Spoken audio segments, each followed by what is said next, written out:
Einen wunderschönen Nachmittag wünschen wir euch. Ich hoffe doch, ihr seid alle gut in die neue Woche gestartet. Nico? Ja. Filmst du mit einem Toaster? Wieso? Ist schon wieder unscharf. Ich bin nur verpixelt. Okay, Hallo zusammen! Was STLC? Ich habe keine Ahnung, wie ich das so ausspreche. Aber schön bist du da. Hoi Busbu, hoi Martin, hoi Massimo. Ein brutaler Partysound. Ja, man könnte meinen, der ist Freitagabend. Hey, Bad Spencer. Ich hoffe, es geht euch auch noch gut. Habt ihr ein schönes Wochenende gehabt? Habt ihr ein bisschen gamen? Das Wetter war ja nicht sehr prickelnd, außer nach dem Sonntagnachmittag. Das war echt schön. Toast ist sogar zu modern. Oi, oi, oi. Hey Anja, wie geht's dir? Nico, was machst du? Hey, ich bin am Schauen. Macht er noch Special Effects, so schwarz-weiß und whatever alles. Vorher war es doch gut gewesen. Nein, das ist die Qualität von einem Toaster, der mit einem Herdöpfelstrom bekommt oder so. Hey, nein! Nico im Negativ, genau. Nico ist ganz mies drauf. Sogar im Negativen. Hey, nein. Esti lenkt. Okay, dann von Esti. Ist gut. Jetzt ist Gut besser. Ja, bisschen. Dass diese Kamera nicht gut ist. ich brauche echt mal eine neue. Nein, die ist noch nicht so. Das hat nichts mit alt zu tun. Wenn du eine 30 Franken Kamera hast, kann man dir leider nicht helfen.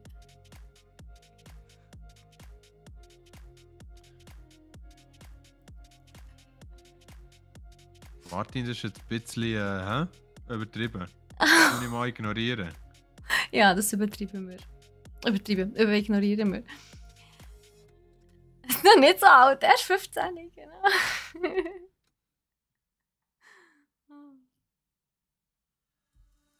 Gut, du hast natürlich auch keine gute Beleuchtung. Das vielleicht auch mal ändern. Das ist Gegenlicht, das ist prinzipiell schwierig. Unglaublich. Ja, ich bin trotzdem noch verpixelt. Gottfried Stutzenmann, irgendetwas machst du falsch. Gell, zum Glück braucht es im Podcast kein Bild. Das ist effektiv. Es ist wieder verpixelt. Jetzt ist es wieder besser, so. Aber es ist so... Ja. Es schwankt Sobald so. du auf 4K umstellen... Du musst auch nicht auf 4K umstellen. HD lenkt. Aber sobald... Ja, alles gut. Aber sobald ich es umstelle, tut es so. Ich habe gemerkt. Warum? Nico ist ein Haue. Ja. Das ist ein bisschen fragwürdig. Jetzt will Hauer als du. Gell? Stimmt, dein T-Shirt ist weiss. Hauer geht's nicht. Nein, 4K braucht wirklich nicht. Vor allem, weil man im Stream auch gar nicht über HD raus kann. Solange man nicht Partner ist, kann man nicht mal Full HD streamen. Ihr seht, Leute, wir müssen Partner werden. Geben Gas! Ja, merci Massi. 4K tue ich auch nicht. Probiere es nicht. Ist gut. Nein, ja, keine Ahnung. Also, es kann sein, dass Witch Ninja den nicht so gerne hat. Heute steht es vielleicht nicht so auf die. Nein, jetzt ist gut, glaube ich. Jetzt ist gut. Ja, jetzt ist es sicher besser als vorher. Ja, das ist okay. Wie gesagt, im Podcast muss man die ja zum Glück nicht sehen.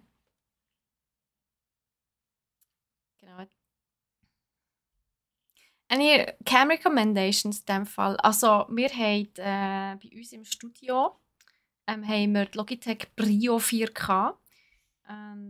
Wir haben es auch nicht auf 4K, aber sie ist fantastisch. Also, wir haben die tatsächlich 3-mal.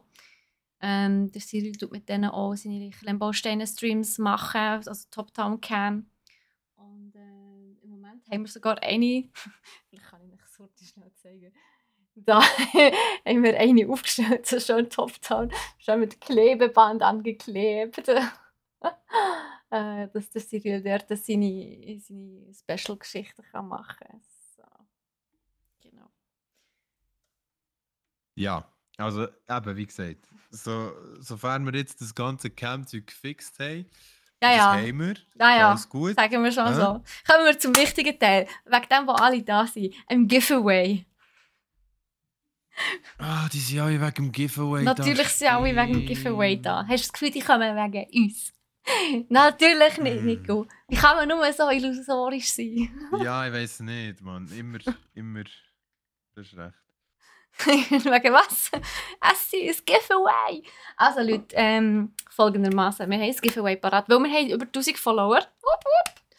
Schnell kurz Yes. Party hard. Yes. Und, was auch noch dazu kommt, morgen haben wir das Einjährige. Morgen sind wir genau exakt 1 Jahr am Streamen. Morgen haben wir Twitch Geburtstag, werden wir 1. Da wir aber morgen nicht streamen, sondern der Cyril, haben wir es ein bisschen zusammengenommen. Also heute feiern wir unser Twitch Einjährige und die 1000 Follower. Danke vielmals an alle, die Das da ist so schon, fleissig immer dabei sind. Yes. Ja, Yes. merci vielmals an die... Der Lumin Oh, kommt Herr nur Kern. wegen mir. Oh, danke schön. Das höre ich doch gern. Genau, aber was gibt's? Was gibt's Ich kann zu nicht gewinnen? so tun. Ich kann mich aber auch nicht einstellen. Was gibt's zu gewinnen? Weißt du was? Geh weg. So, wir haben das hier, was ihr könnt gewinnen, mal 3. Wir haben 3 Mal die wunderbare Tastatur von Corsair. Die Pro-Tastatur. Ich nehme den Nico wieder her. Ups. So, Nico, du bist wieder da. Genau, es ist eine mechanische Gaming-Tastatur mit ganz viel RGB. Es hat ein Aluminiumgehäuse. Es hat 8-mal schnelleres Processing als eine normale Tastatur. PBT Double Shot Keycaps. Sie ist für PC, Mac und Xbox Series X und S kompatibel. Sie ist IQ-kompatibel, klar, ist von Corsair. Und es hat ein Schweizer Layout natürlich, genau. Und ja, sie ist mega nice. Wir haben 3 Stück von denen, die wir heute werden an 3 Happy Gewinner verlosen. Genau. Kann ich noch mehr erzählen? Nein, ich glaube, du hast es gut alles zusammengefasst. Es Ja. ist eine sehr coole Gaming-Tastatur. Corsair ist allgemein eine Marke, die ich auch selber auch vertraue Ja, bei voll. Gamingware. Es hat, Ja. also man kann sie mit Kabel und ohne benutzen. Es hat aus USB-C zum Aufladen. Und es hat einen Tournament Switch Lock für Macro und Lightning. Also auch eine Tastatur, die man ideal kann brauchen für E-Sports-Turnier. So, mit dieser Tastatur gewinnt man 100%, sagen wir es so. Das ist Tastatur mit Erfolgsgarantie. Musst mal schauen, was der STTLC geschrieben hat. Der Hast du mal ST? Tastatur mit französischem Layout probiert? Das machst du, wenn das sonst kein Problem im Leben. Wow, okay. Nein, ich habe daheim eine mit deutschem Layout. Das ist auch sehr gewöhnungsbedürftig, aber es ist okay. Es ist okay. Was ist der Unterschied? Was ist der Unterschied? Einiges, tatsächlich. Also du hast kein Us, S, also beziehungsweise kein Egus-Dingsbums. Also Us und S hast du aber kein Egus und so. Die ganzen Français-Dings hat es halt nicht, die französischen Schriftzeichen. Und sonst ist, glaube ich, alles ein bisschen anders angeordnet. Das Ausrufezeichen ist nicht mehr anders. Und ja, so das Euro-Zeichen ist nicht mehr anders. Das Ad ist, glaube ich, so nicht mehr anders. Weiss nicht, aber du musst halt einfach einprägen und merken, wo die Schriftzeichen sind. Wenn du das 10-Fingersystem kannst, ist das nicht kein Problem. Dann ignorierst du einfach das, was auf den Tasten steht und machst einfach dein Ding. Ein EQ, genau. Also, hey, Leute, ich würde sagen, ich starte aber schon mal das Giveaway. Dann können nämlich die Bock haben, schon mal mitmachen. Und es funktioniert folgendermaßen. Also, Leute, die bei Competech arbeiten, dürfen nicht mitnehmen. Schon mal Nummer 1. Also nicht teilnehmen am Giveaway. Das ist Nummer 1. Nummer 2 ist, die müsst in der Schweiz wohnhaft sein oder zumindest eine Postadresse haben. Das Zweite ist, ja, die müssen mindestens 13 sein. Und am Ende des Tages müsst ihr uns natürlich auch euren Namen und eure Postadresse und so weiter angeben, damit wir es euch überhaupt schicken können. Sonst funktioniert das Ganze nicht. Yes! Nein, Nico Massi. out, genau. Dann starte ich mal das Giveaway. Es dauert 1 Stunde 10. Es kostet pro Ticket 10 Punkte nur. Es ist super wenig. 10 Punkte habt ihr locker. Wenn ihr da 5-mal ein bisschen reinschreibt, habt ihr die 10 Punkte. Ja, und man kann total 2 Tickets kaufen, as usual. Also, ja, mega gute, easy Giveaway für alle zu mitmachen. Und ich habe es gestartet. Das heisst, ab jetzt könnt ihr teilnehmen mit einem Ausrufezeichen Win, Leerschlag 1 oder 2, je nachdem, ob ihr 1 oder 2 Tickets wollt kaufen und je nachdem, wie viele Punkte ihr habt. Wenn ihr nicht genau wisst, wie viele Punkte ihr habt, schreibt einfach Ausrufezeichen Points in den Chat und dann wird euch das instant angezeigt. Yes! Jetzt bin ich schon heiser. Es wird ein lustiger Podcast. Das ist aber schon zum 4. Mal verschnurrt. Das wird wirklich sehr ein lustiger Podcast. Absturz, so funktioniert das nicht. So auch nicht, nein. Windprozent ist Ja, gut. ich hätte gerne Win an. Ich nehme unendlich oft teil. Also, dann würde ich sagen, dann starten wir unser Audacity. Das meinst du nicht? Und dann fangen wir näher mit. Stimmt. Ja. Und dann fangen wir näher mit dem Podcast an. Ich glaube, 1 Stunde 10 sollte länger für unseren Podcast. So denkst du für uns zwei. Mehr kann man nicht gewinnen, Mann. Nein, die kann man nicht gewinnen. So.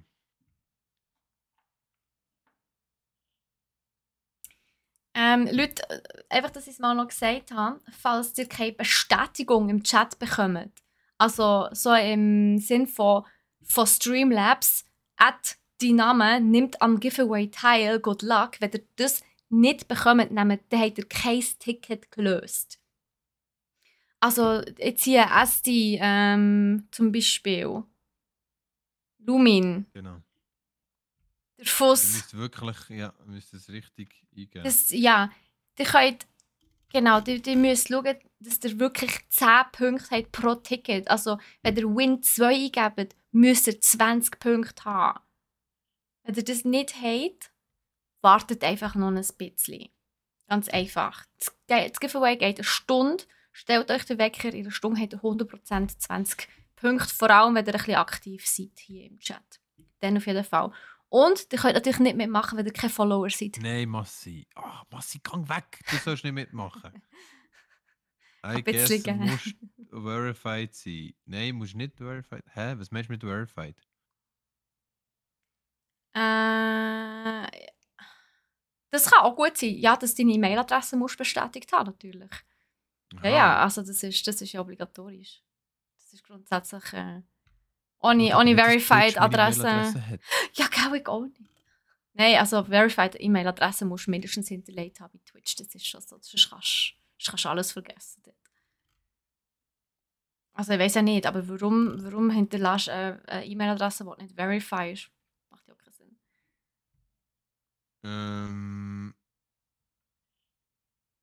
Ich weiß, ich kann das auch nicht sagen. Vielleicht, weil das die E-Mail-Adresse von deiner Mami ist?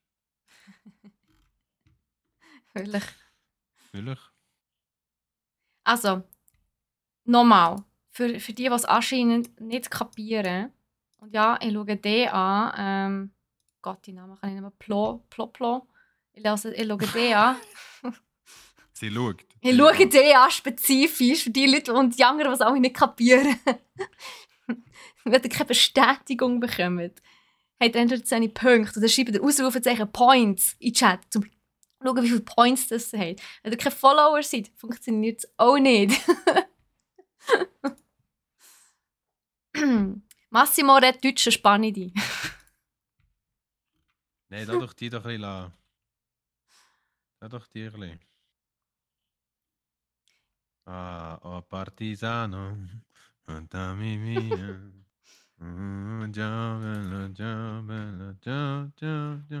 Okay. Also, wenn wir mal loslegen. Yes, hast du diese Audacity gestartet? Ja. Gut. Hä? Okay. Nein. Wollen wir klappen? Maximal 2 Tickets pro Person. 10 Tickets pro... Nicht 2. Das macht Sinn. 10. Ja, das macht Sinn. Das Und macht Sinn, 10. du kannst nur 1 oder 2. Also, ist gut. Starten wir Audacity. Ist gut? Yes, ich bin dran. Gut, also. 3, 2, 1. Okay, schau, dass ich den viel verschieben. Wir haben irgendwie... Wir sind irgendwie 1 Sekunde asynchron oder so. Holy shit. Ja. Ja, also. Hey, ich würde sagen, das Mal hast du die Ehre zum Anfang. Was meinst du? Ich gehe eher zum Anfang. Ich muss schnell spicken. Jawohl. Such dir etwas zu den Händen raus. Du hast gesagt, du Finder aus. Okay. Schnell eine Künstlerpause vorher. Einschnaufen, Immer, ja ausschnaufen. bitte. Das ist auch für mich wichtig zum Schneiden. This is a short break. Please stand by. Das hilft mir nicht beim Schneiden, aber okay. Steffi! Seriously.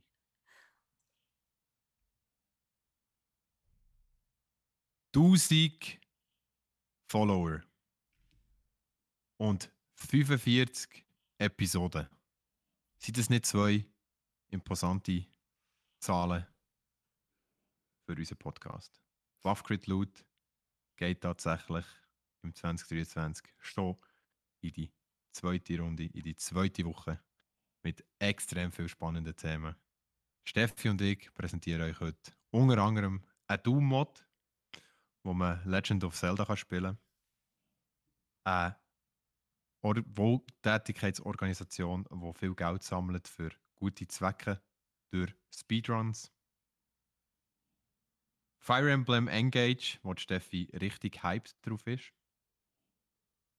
Google Stadia Controllers, die das letzte Überbleibsel sind von Google Stadia. Epic Games, wo ein gefehltes MOBA zurückkehren oder man dabei hilft, dass es zurückkehren kann. Und natürlich auch ein paar kritische Themen. Im Crit haben wir einmal das Callisto-Protokoll, wo mir ja schon bekannt ist, und Ubisoft, wo 3 unannounced Games cancelt und irgendetwas wieder verschiebt. Dann gibt es noch Loot und das ist der Anfang von Buffcrit Loot. Viel Spaß, let's go. Machst du eine Ego-Folge, Nico? Da ist Steffi für euch. Steffi! Hallo! Hey, mega schön, wieder hier zu sein. Habe ich vermisst. Oh, ja, heute wird es wieder spannend. Also ich glaube, wir haben ein paar recht coole Themen. Und was ist es mit diesen Zahlen? Nico, du kannst nicht einfach Zahlen spammen und dann nicht erklären, um was es geht. Was hat es mit diesen Das Zahlen stimmt. auf sich? 45 Episoden, das ist ja noch so klar, aber 1000 was? 1000 Follower auf Twitch. Wir haben 1000 Follower auf Twitch gekittet, und zwar letzte Woche, bevor die Steffi ihr Game gestreamt hat, wo ich immer vergessen, wie es heisst. Steffi, wie Ach, heisst? Jesus, Immortals Phoenix Rising. Genau, Immortals Phoenix Rising. Merkt ihr es? Nächstes Mal frage ich dich ab. Okay. Fantastisches Machen wir so Game Kartei- übrigens. Karteikärtchen. Auf jeden Fall 1000 Followers auf Twitch. Wir sind unglaublich happy und dankbar für die Community, dass die wächst. Und ja klar, man kann sagen, es ist nur eine Zahl. Vorher waren es irgendwie 994 und jetzt ist es 1007, glaube ich schon. Aber trotzdem, es macht etwas aus. Also es macht auch mit uns etwas, auch mit mir, Steffi. Ich weiß nicht, wie es dir geht, aber ich persönlich fühle mich eher so pusht durch das. So. Es ist wie eine Meilenstein, eine kleine Meilenstein, die man erreicht hat, und man findet, yes, ich darf mir selber und meine Partnerin, Podcast-Partnerin, sorry, nicht falsch verstanden, auf die Schulter klopfen und sagen, hey, das haben wir hergebracht. Also, Oder? ja, nein, ich bin ganz bei dir. Ich bin mega stolz. Also 1000 ist ja nicht eine kleine Zahl, vor allem für Schweizer Verhältnisse ist das echt gross. Auf Schweizerdeutsch streamen ja auch nicht. Also es streamen mehr Leute auf Schweizerdeutsch, als man meint, aber es ist halt wahnsinnig schwierig, sie zu finden. Und von dem her muss ich schon sagen, bin ich wahnsinnig stolz darauf, dass wir vor allem auch als Firma die 1000 erreicht haben. Und das muss natürlich auch sagen, nicht nur jetzt durch unseren Podcast, den wir ja am Montag haben, sondern eben auch durch die Lego bzw. Klemmbausteine-Streams vom Cyril, der am Dienstag streamt, der Troy, der am Mittwoch ab der 3 schön unterhaltet. Und Troy. eben, und jetzt auch nochmal mit einem neuen Format startet der Mittwoch mit Troy's Tech Talk, wo wir in ein spezifisches Produkt eintauchen und uns der Troy wirklich alles erzählt, was er über das Produkt in den letzten 3 Monaten hat. Er hat gesagt, fast 3 Monate, es war glaube ich ein Monat oder 1,5 oder so. Und er das durfte auf Herz und Nieren testen. Und zwar ist es ein mega krasser Gaming-Pad, ein Next-Gen-Gaming-Pad mit Next-Gen-Grafikkarte und allem. Von True Performance, glaubst du, ist das? Genau. Du weißt, glaube ich, mehr Und darüber.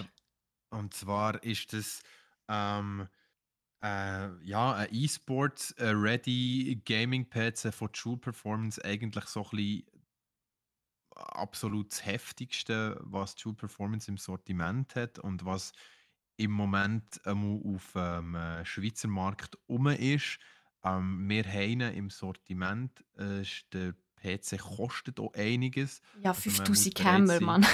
genau, man muss bereit sein, einiges auszugeben. Das ist Aber eine er hat natürlich Investition. grafikmäßig hat er einen 4090er drin, also wirklich das höchste der Gefühle. Es ist das Neueste vom Neuesten. Also neuer geht es ja Genau. gar nicht. Ja. Und der Troy hat da auch schon hands-on legen. Ich sehe schon seine Tränchen, wenn er nicht dann wieder zurückgeben muss. Sag nicht. Ah. Ja gut, aber das es ist kommt halt gut. so, ja. Ja, aber ich bin mega gespannt, was er uns dort zu erzählen hat. Das wird mega cool. Er macht das ja dann auch live. Also das heisst, auch ihr seid natürlich herzlich dazu eingeladen, dort vorbeizuschauen und ihm auch Fragen zu stellen, live im Stream auf twitch.tv/brack.ch. Also geht unbedingt vorbei, stellt ihm Fragen, schaut ihm zu. Das wird, glaube ich, ein richtig cooler Stream. Und eben das neue Format ist auch sicher ein bisschen techniklastiger und glaube ich, etwas, was super interessant ist für uns und uns natürlich auch wahnsinnig gut ergänzt. Und jetzt sind wir ja sehr gaming-lastig. Von dem her ist das eine willkommene Abwechslung, sage ich jetzt einmal. Nicht, dass Gaming-Streams nicht cool sind, aber für uns als Firma ist natürlich ein bisschen Expertise in Tech-Talks-Style zu zeigen natürlich nochmal Next Level. Yes, ich freue mich wahnsinnig auf das Format. Ich mich auch. Und natürlich, aber das kommt zum anschließen an das, was Steffi sagt.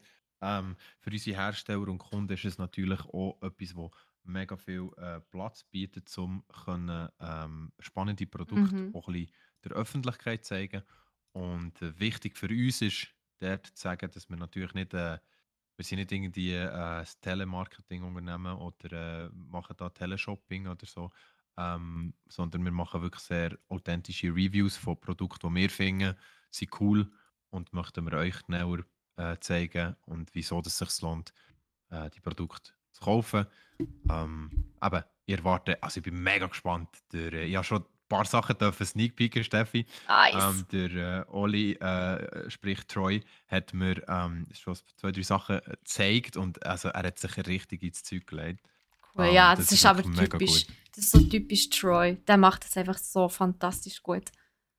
Ja, sei gespannt. Ja, Es ja. wird Burner, das kann ich jetzt schon sagen. Aber ja, dann würde ich sagen, dann starten wir jetzt doch in unsere Gaming-Themen. Wir haben da auch einige spannende Sachen. Sorry, ich bin da am Mikrofon rumknurzen. Irgendwie, es geht ein bisschen unwohl in meinem Gesicht. Oh, ist es unwohl in deinem Gesicht? Ja, das ist zu nah. Das ist zu weit weg, jetzt ist es zu nah und jetzt ist es gut. Jetzt soll es weiter weg. Okay. Nein, jetzt ist gut. Nein, so aus dem Gesicht aus auch nicht gut. Nein. Okay, alright. Now we're going there. Ja. You know what I mean.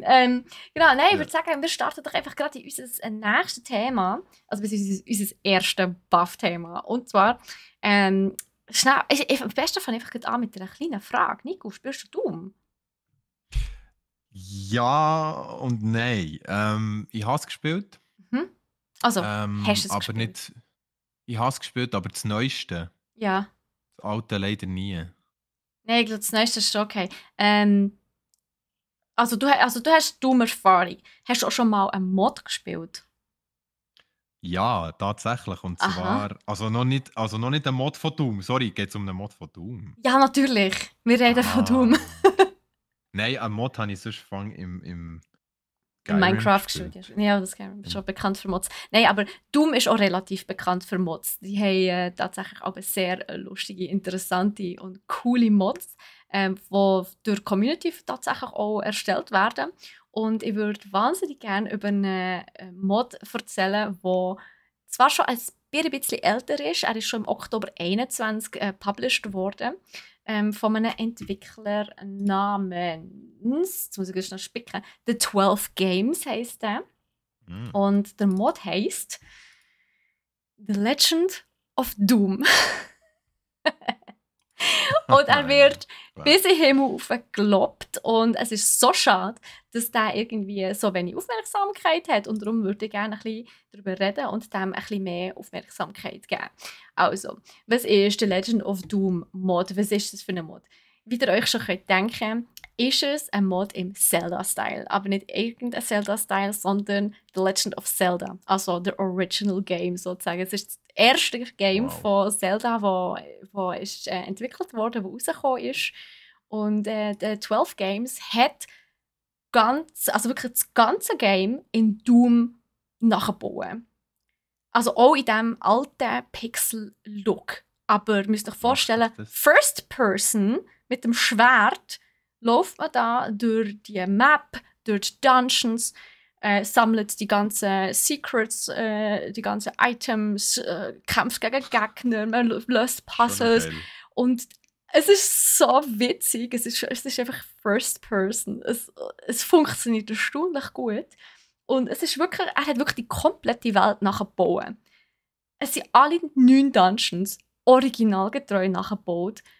Es hat alle Geheimnisse und Puzzles. Es hat alle Waffen und Items. Es hat sogar den Shop, wo du Sachen posten kannst. Und das Beste natürlich, es ist ja immerhin ein Doom. Die Musik ist so ein Misch zwischen Zelda und Rock. Das ist fantastisch. Zelda und Rock, okay, okay, das ist sehr spezifisch, Steffi. Oder so Metals, so einfach die Doom-Musik halt, weißt du? Es ist... Ja, also die Doom-Musik ist mehr Metal, glaube ich. Ja, also, halt Metal. Aber halt so, ja, Rock und Metal und Gitarre und halt Zeugs. Halt nicht Doom. Ja, okay, du hast recht, du bist der Musikkenner hier. Halt die klassische Doom-Musik, you know. Gut. Also, geht unbedingt auf YouTube, gebt The Legend of Doom ein, das lenkt. Und dann kommt wirklich der Trailer zu diesem Mod. Er ist fantastisch. Und falls ihr Doom besitzt und falls ihr Bock habt auf Zelda, schaut, also installiert euch den Mod, wirklich holt euch. Es ist so fantastisch. Ich bin fast ein bisschen neidisch, dass ich das selber nicht habe. Und das würde ich jetzt, glaube ich, echt noch spielen. Er hat wahnsinnig viel Liebe ins Detail gelegt. Also, wenn man genau her schaut, sieht man sogar, dass der Doomslayer so eine Zelda, also eine Link-Mütze auf hat, also auf dem Kopf hat. Oh, das ist wirklich so gut. Er hat das Mützchen bekommen. So eine Link-Mütze. Ja, und der eine Kommentar vom 31. Dezember fasst es meiner Meinung nach alles ganz gut zusammen. I just played through the entire game, got all the items, killed Ganon and saved the princess. Fantastic. This mod is literally perfect. It feels just like it did when I was a kid and beat the original version, but with the satisfying gameplay of Doom added on. Also, ja, sorry, aber das schreit doch nach Need. I need this. Ja, sicher. Also kann man das, wie kommt man zu dem, Steffi? Wie kommt man zu dem Mod? Ich kann euch das sehr gerne verlinken in den Shownotes. Das ist ein ganz einfaches, ja, ist ganz einfach im Browser. Also ich muss zugeben, ich habe jetzt nicht die Anleitung durchgelesen, wie man es installiert, aber ich verlinke euch das zu 100% in den Shownotes. Da könnt ihr auf die Webseite gehen und dort wird euch das genau erklärt. Perfekt. Ja, du doch das verlinken in den Shownotes. Dann kann ich mir das zum Moment auch noch anschauen. Das sieht nämlich auch für mich interessant aus. Das ist der, also wenn ich das hätte, ey Gott, ey. Ich glaube, ich würde mir Doom nur wegen dem holen im Fall. Ja, das glaube ich dir sofort, ja. Doom ist aber auch sonst eigentlich ein recht cooles Game. Ich weiss zwar, dass es dir auch zu brutal und zu... Es ist Shooter. Ich spiele halt einfach nicht gerne Shooter. Es hat, nicht damit zu tun, dass es brutal ist. Es ist einfach nicht so meins. Ich bin einfach schlecht im Aim, sagen wir es so. Und ich habe gerne storybasierte Games. Und ich bin halt dort ein bisschen klassischer unterwegs. Ich spiele ganz gerne so mit Nahkampfwaffen, sagen wir es mal so. Okay. Oder mal die Fäuste. Das ist auch gut. Fäuste sind immer sehr reliable. Also das ist, auf Fäuste kann man sich gut verlassen. Die hat man immer, außer sie werden ihm abgehackt. Aber das wird ja, egal. Gehen wir nicht in die Richtung. Ist tatsächlich nicht schlecht mit den Fäusten, kann ich überzeugen. Das behauptet immer das Gegenteil. Das ist echt nett, danke Nico. Musst das Kompliment... Nicht also, ja, musst das Kompliment von letztes Mal zurückgeben, Mensch. Ja, aha, auf das wartest du die ganze Zeit. Ich habe gedacht, du hast irgendwie... Okay. Ist gut, dann jetzt wär's gezwungen. Jetzt wär's gezwungen, Nico. Jetzt also ich warte auf den richtigen Moment, ja, ist gut. Kannst du mir einfach Geld spenden? Nein. Jetzt okay, that escalated quickly. Was ist denn das für eine OnlyFans-Attitüde, bitte? Nein, mit OnlyFans hat das gar nichts zu tun. Im Gegenteil, das hat mit unserem nächsten Thema zu tun. Da! Aha. Nico, ey, nein. Wieso dumm? Wer denkt dir Zweidating? Also wirklich. Ja, es ist eine sehr gute Überleitung. Sorry. Man sieht mal wieder Prioritäten von Nico. Ja. Oh mein Gott. Also, wir kommen zum Thema Spenden. Genau darum hat es Steffi nämlich auch gesagt und nicht wegen etwas anderem.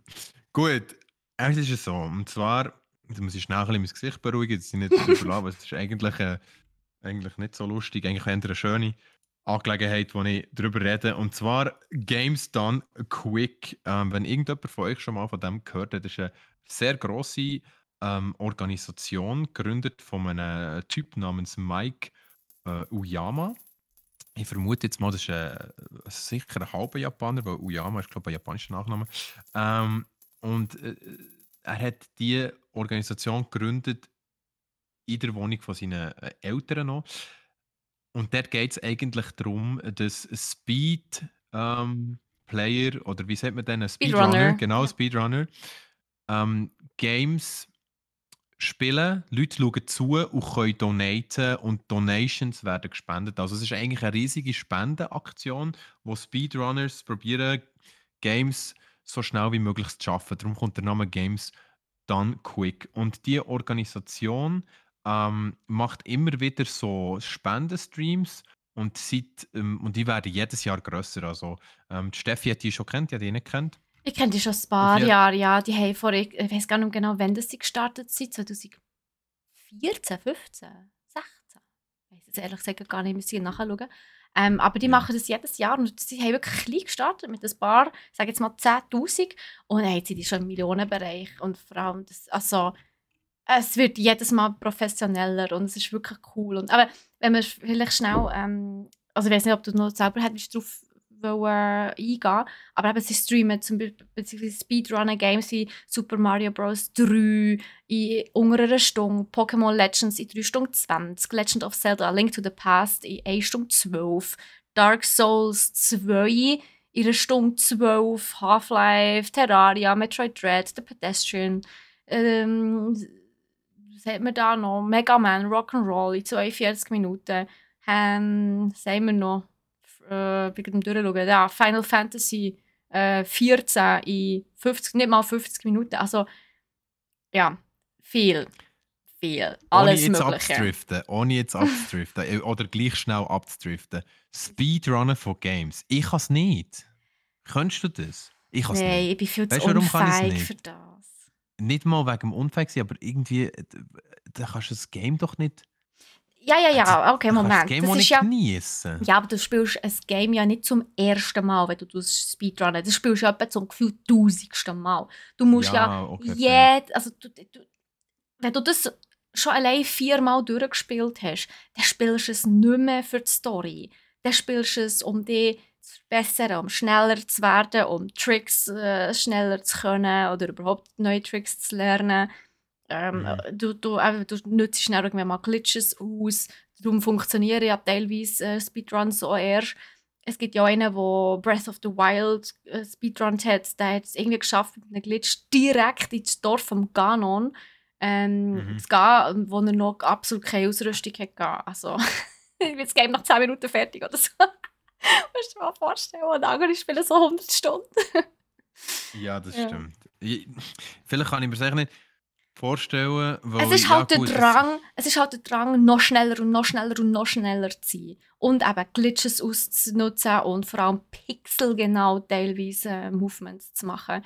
Und halt, ja, ich meine, wenn du einen Fehler gemacht hast, hast du fast praktisch nicht von vorne. Also, trainingshalber machst du weiter, aber müsstest theoretisch von vorne anfangen. Also, der Run zählt halt dann einfach nicht mehr. okay, ja, klar. Aber es ist Ja, halt ja, eine Challenge. Du challengest dich halt selber. Es ist eine Art, also darum wird es ja eigentlich auch als eine Art E-Sports betrachtet. Du spielst halt einfach nicht in dem Sinn gegen andere, sondern gegen dich selber, beziehungsweise eben gegen die Zeit. Aber es ist auch eine Nische von E-Sports. genau. Das ist so, wie der Leon Mascher würde sagen, du spielst Schach gegen dich selbst. Okay, ungefähr. Ähm, Also ja. ich bin grosser Fan. Ich muss wirklich sagen, ich bin sehr, sehr grosser Fan von Speedrunners. Ich schaue es zu wenig, gebe ich zu, wo ich einfach, wo es mir einfach zu schnell geht. Weil ich einfach denke, so, holy shit. Aber wenn ich es mal sehe, zum Beispiel am Messen, dann gibt es das auch immer wieder. Also ich bin sehr fasziniert von diesen Speedrunners. Ich finde das enorm. Also du hast gern, wenn jemand schnell ans Ziel kommt. Nein, das wollte ich damit nicht sagen, Nico. In einem Hast Game, keine hallo, Chance. what the fuck? Also, what? Hallo. Also, wir machen weiter. Ja, mach. Und zwar ist es wirklich so, dass Awesome Games Done Quick, was auch ein Format ist von diesen Games Done Quick, Jungs und Mädels, ist erst gerade fertig geworden, und zwar gestern sind sie fertig geworden mit dem, und es war ein ganzer Spendenmarathon gewesen, und sie haben ohne Scheiß 2,6 Millionen Dollar, Steffi, haben sie gesammelt für die Prevent Cancer Foundation. Wenn So das cool. nicht cool ist. Das ist mega Und sie cool. haben das nächste Format am 28. Mai. Das heisst Summer Games Done Quick, wieso immer im Mai. Aber da haben sie letztes Jahr auch schon mega viel Geld gesammelt für Ärzte ohne Grenzen. Sie sind, und das ist wirklich Fakt, für Ärzte ohne Grenzen, also das ist übrigens Médecins Sans Frontières und Prevent Cancer Foundation, sie sind die grösste Spendeaktion für beide Wohltätigkeitsorganisationen weltweit. Also das musst du dir mal überlegen. Es gibt keine größere Spendeaktion für die zwei Wohltätigkeitsorganisationen als Games Done Quick. Und das heisst etwas, das ist krass. Und da sieht man, was Gaming und was Gamer auf den Platz können stellen und wirklich, was man Gutes machen kann mit Gaming, was man Gutes machen kann mit dieser Community, das sollte jetzt wirklich am hinterletzten Mal den Knopf auftun, um zu können sagen, Gaming ist etwas Sinnvolles. Sorry, wir jetzt schnell müssen. Also, I auf feel jeden you. Fall. Voll gut. Auf jeden Fall ist das mega viel Engagement. Engagement. Und somit mit dem Wort Engage würde ich überleiten zu Steffi. Genau, nämlich zu Fire Emblem Engage. Das ist ein Game, wo auf das Nintendo Switch rauskommt, und zwar schon diesen Freitag. Es ist ein riesengroßes Franchise. Hier in Europa allgemein, also nicht nur in der Schweiz, sondern allgemein in Europa, leider nach wie vor irgendwie nicht so wirklich bekannt. In Asien ist es eines der beliebtesten Franchises auf der Nintendo. Und man muss auch sagen, ich habe auch schon ein paar davon gespielt, und ich freue mich wirklich enorm, dass jetzt eben an dem Freitag ein neues Fire Emblem rauskommt. Und letztens hat jemand gesagt, es ist eigentlich ein Anime-Schach-Simulator. Und ich glaube, es trifft es eigentlich ganz gut, weil du spielst wirklich Anime-Figuren. Es ist wirklich sehr ein klassisch japanisches angehauchtes Game dort. Also es ist angehaucht, es ist mehr als angehaucht. Es ist wirklich so ein Anime-Game von den Charakteren her. Also schon allein nur, also natürlich die Gesichtszüge, die Frisuren und die Kleider. Also manchmal, wenn ich die Charaktere sehe, lange ich mir wirklich an den Kopf. Das ist doch nicht der normal. Grund. Ja, aber nein, das ist nicht der Grund, warum. Das ist wirklich nicht der Grund, warum ich das Spiel spiele. Ich Okay. finde, meiner Meinung nach dürfte es schon, also ich hätte nichts dagegen, wenn es ein bisschen einen anderen Grafikstil hätte. Andererseits gehört es vielleicht halt einfach auch ein bisschen dazu. Aber ich finde halt vor allem das Gameplay einfach unglaublich cool. Und es ist halt wirklich nach wie vor, also das ändert sich jetzt grundlegend mal nicht bei Fire Emblem Engage. Es ist ein rundenbasiertes Strategiespiel mit mehreren Charakteren. Im Moment sind, wenn ich es recht zählt habe, 28 Charaktere schon announced worden. Es kann natürlich sein, dass der eine oder andere vielleicht noch dazukommt. Auf jeden Fall ist, also jetzt das Mal Fire Emblem Engage, weil ich es aussprechen, ist das mal ein bisschen geradliniger. Also das letzte Game, das rausgekommen ist, Three Houses. Dort hat man ja recht viel sich auch entscheiden. Man musste zuerst am Anfang ein Haus auswählen. Mit dem Hauptcharakter hat man dann dort so eine Dozentenrolle eingenommen. Man war in einer Schule und je nachdem, in welches Haus du eingetreten bist, hast du halt andere Charaktere gehabt. Und das war halt dein Gameplay dann auch ein bisschen anders gewesen, je nachdem, welches Haus du halt gespielt hast. Du hast aber auch verschiedene Story-Stränge gehabt. Also du hättest theoretisch jedes Haus mindestens 2-mal durchspielen können. Ja, aber macht ja kaum jemand eigentlich, sind wir ehrlich. Oder? Also, also du bist richtig Fan. Aber da muss man halt auch sagen, dass ein Fire Emblem gerne mal über 100 Stunden, wenn nicht sogar über 150 Stunden gespielt kann werden. Vor allem, weil die einzelnen Schlachten halt wirklich teilweise sehr, sehr lang dauern. Also ich bin auch schon mal 1,5, vielleicht 2 Stunden an einer Schlacht gehockt, vor allem gegen Ende des Games. Also die sind schon, also du musst schon taktisch sehr gut vorausdenken und überlegen und deine Next Steps planen. Und vor allem, das wird jetzt auch wieder wichtiger, sehr viel wichtiger, dass du ein bisschen mehr planst und strategisch überlegst, weil nämlich das Waffendreieck zurückkommt. Das hat man bei Three Heroes nicht gehabt. Und das habe ich neuerdurch recht vermisst. Für die nicht wissen, was das Waffendreieck ist, das heisst einfach, es ist ein bisschen wie Cherry-Steak-Papier-Prinzip. Also Schwert schlägt Axt, Axt schlägt Speer, Speer schlägt Schwert. Das ist einfach das, ja. Also wenn du selber einen Axtträger als Figur hast, lässt du auf keinen Fall gegen einen Speer antreten, weil der halt einen Nachteil hat. Ja. Hingegen gegen einen Schwertkämpfer und so weiter. Und das kommt wieder zurück und das finde ich richtig, richtig gut. Was hingegen wegfällt, ist das Klassenzimmer. Und das wiederum finde ich auch wahnsinnig gut. Das Klassenzimmer hat mich ehrlich gesagt recht genervt. Es war recht eintönig und stupid gewesen. Du hast echt deine Charaktere dort leveln, was zwar super wichtig ist, aber es war halt lame gewesen. Du kannst jetzt aber deine Charaktere, ja, wo du halt Dozentin bist, weißt du? Ja. Mittlerweile, also jetzt im Engage, kannst du deine Charaktere anders leveln.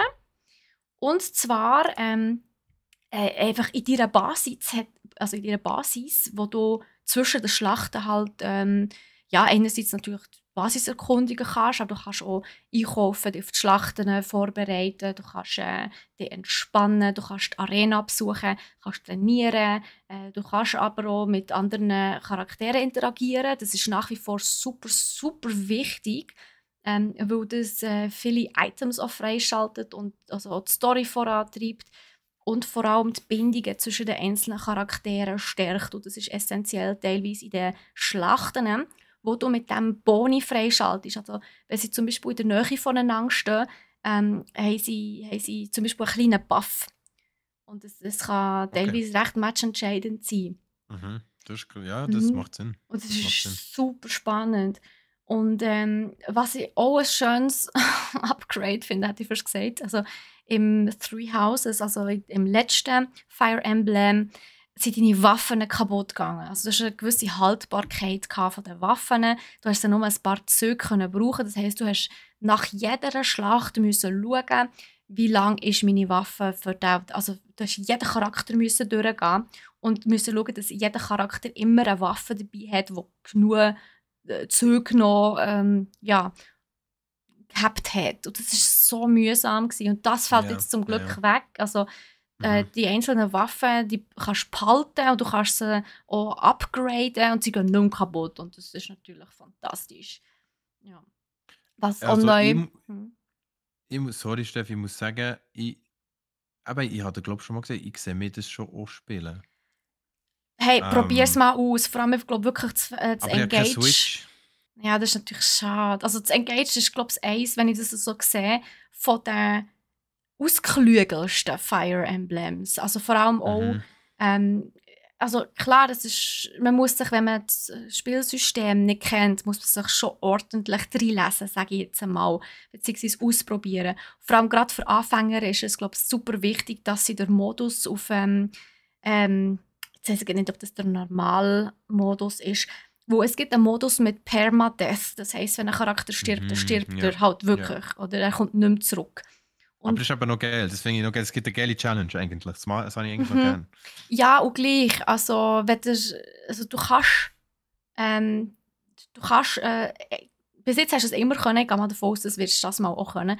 Du kannst einzelne Züge zurück, also du kannst wie die Zeit Mhm. zurückdrehen und gewisse Ah, Züge was? nochmal machen. Ja, weil teilweise Hm. kommt es wirklich vor, dass du, weil, glaub mir, die Schlachten sind nicht einfach, vor allem gegen Schluss. Und Ja. die AI ist wirklich sehr schlau. Und Mhm. eben, also, es ist wirklich eines der schwierigeren Nintendo-Games, das muss man schon sagen. Das ist vielleicht auch ein Grund, warum es nicht ganz so beliebt ist in Europa. Ja, aber das sind die. Ich muss ganz ehrlich sagen, das sind im Fall die taktischen solche Games fast immer. Außer das Mhm. ist jetzt vielleicht ein Mario und Rabbids und dort kann ich selber nicht mal sagen, wie anspruchsvoll das ist. Aber ich spiele ja eigentlich viele solche Spiele, die in die Richtung gehen. Ja. Und die sind immer anspruchsvoll. Also da merkst du schon, dass es programmiert ist Mhm. worden von Leuten, die ein bisschen wollen, Ein bisschen dass man muss mathematische grübeln und Logik und so, hirnen. ja, ja. Ja, ja, genau. Ja, Und aber ich das meine, ist ja. weißt, für ein Nintendo-Game ist es wirklich Ja, true, schwierig. true, Das muss man schon true. Und sagen. Es ist Nintendo ja echt sonst eigentlich anspruchsvoll. für die Leute sind, Das ist, wo. Family-Game, ja, das ist so. Aha, okay, ich hätte es jetzt weniger Also nein, schön aber es ausgedrückt. ist, Family Game, ja, genau. also ja, Nintendo ist ja eher eine Family-Konsole. Ja, ja, ja, ja. Ja. Auf jeden Fall, was auch noch anders ist, So das ähm, iPhone von der Konsole eigentlich. nein, ich hure nicht. iPhone ist doch eher so. Egal. Was auch noch neu ist, ist, dass man mittlerweile, also jetzt im Engage, nach der Schlachten das Schlachtfeld kann go erkundigen. Hat man früher nie können. Ah, Früher hat okay. man einfach, wenn eine Schlacht beendet war, ja, ist man wieder zurück in seine Basis. Und das Mal kannst du halt wirklich nach einer Schlacht noch das Schlachtfeld erkundigen. Was noch wichtig ist, wo bis jetzt ist es Galuten, immer, oder? ja genau, und bis jetzt ist es darum immer so gewesen, dass du auf den Maps teilweise wirklich Sachen gefunden hast. Du hast Truhen gehabt, du hast teilweise auch eingebuddelte Gegenstände gehabt, wo wenn du auf das Feld gegangen bist, hast du das Item gefunden, zum Beispiel per Zufall. Ähm, und jetzt kannst du einfach das Schlachtfeld nach der Schlacht looten. Das finde ich mega eine coole Änderung. Und vor allem bist ich habe so Freude, musst du mal hören. Du findest auf dem Schlachtfeld Tiere, die du kannst adoptieren und dann kannst du deine Farm bauen in deiner Basis. Okay, ich muss mir Das gleich ist so überlegen, ob ich das cool. spielen Nein, die sind super wichtig. Du hast dann eine kleine Farm in deiner Basis und die providen dich mit Ressourcen und Materialien. Das ist mega fancy, Oh, hure gut. okay. Also so Ja. ein bisschen Farmville Simulator. Ja, das ist Mäßig. nur so ein Nebenbei-Ding, halt, das du in deiner Basis noch hast. Also in deiner Basis hast du grundsätzlich viele Sachen, die du machen musst. Du hast eben nebst jetzt der Farm zum Beispiel hast du auch eine Arena, um deine Charaktere zu leveln, gegeneinander antreten und leveln. Du kannst trainieren, du kannst kleine Minigames machen, wie zum Beispiel Wyvern reiten. Ähm, ja, und ja, eben natürlich mit den anderen Charakteren reden und bonden und so weiter. Und Du musst vielleicht den Leuten noch erklären, was ein Wyvern ist. Das weiß nicht jeder, Steffi. was? Wyvern, das ist so Ja. ein Drache. So, ja, so eine Art Drache, so ein Flugtier, sage ich jetzt einmal. Also es ist meistens ein Mount eigentlich. Ja. Also ein Wyvern ist Genau. auch im Fire Emblem-Universum Klasse, ein Wyvern-Ritter. Es hat Pegasus-Ritter und Wyvern-Ritter. Und Wyvern ist wirklich, also Wyvern-Ritter ist halt wirklich einer, meistens mit Rüstung, wo ein Wyvern reitet und durch das natürlich Luftangriffe kann machen. Ja, das ist, Also eigentlich ist es ein Drache. ja. Ein Wyvern. Ja, ein bisschen kleinerer. Drachen an sich sind eigentlich ein bisschen grösser, Wyvern sind ein bisschen kleiner. Genau, Sonst also würden er sie hat, zu viel Platz wegnehmen. hat 2 Beine, also kommt aus der englischen Heraldik. Genau, und genau, die Vorderbeine-Drachen haben ja meistens 4 Beine und Flügel und der Wyvern hat einfach Hinterbeine und Flügel ohne Vorderbeine. Genau. Yes. Das ist actually noch spannend, he? Weil wenn man sich überlegt, hat ein Drache wirklich noch, weißt, hat er die Arme oder sollten seine Arme Ja, eigentlich es ist Flügel eigentlich, sein? Weil ja, eigentlich. für mich sind die Flügel die Arme. Eigentlich so. schon, ja, ich weiß, was du meinst. Aber ja, dann wäre es ja bei einem Pegasus ja eigentlich auch weird, dass er Flügel hat.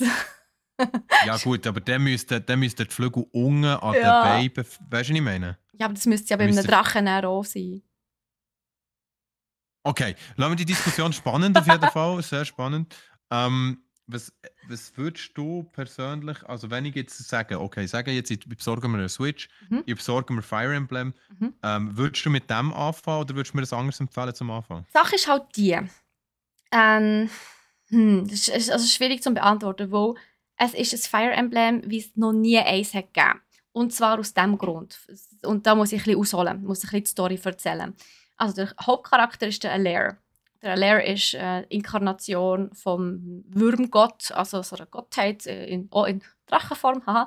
Würm. Ja, und du kannst entweder als Mann oder Frau spielen.